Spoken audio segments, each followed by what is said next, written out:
नेपाली कांग्रेसको केन्द्रीय कार्य समितिले सभापति गगन कुमार थापाले दिएको राजीनामा अस्वीकार गर्ने निर्णय गरेको छ। फागुन 21 गते सम्पन्न प्रतिनिधि सभा निर्वाचनमा अपेक्षित परिणाम नआएपछि थापाले नैतिक जिम्मेवारी स्वीकार्दै उपसभापति विश्वप्रकाश शर्मा समक्ष राजीनामा पेश गरेका थिए। तर केन्द्रीय कार्य समितिको बैठकले उक्त राजीनामा सर्वसम्मत रूपमा अस्वीकार गरेको हो। बैठकले वर्तमान राष्ट्रिय परिस्थिति जटिल रहेको भन्दै यस्तो समयमा थापाको नेतृत्व आवश्यक रहेको निष्कर्ष निकालेको छ। राजीनामा स्वीकृत गर्दा पार्टीभित्र अस्थिरता र अन्योल बढ्न सक्ने तथा कार्यकर्ताको मनोबल कमजोर हुने सम्भावना रहेको पनि उल्लेख गरिएको छ।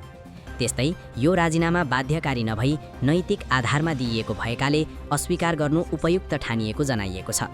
पार्टीले सामूहिक जिम्मेवारीको सिद्धान्तलाई प्राथमिकता दिँदै नेतृत्व स्थायित्वमा जोड दिएको छ। साथै कांग्रेस 2.0 सुधार कार्यक्रमलाई निरन्तरता दिन र आगामी महाधिवेशनको तयारीका लागि पनि थापाकै नेतृत्व आवश्यक ठहर गरिएको छ।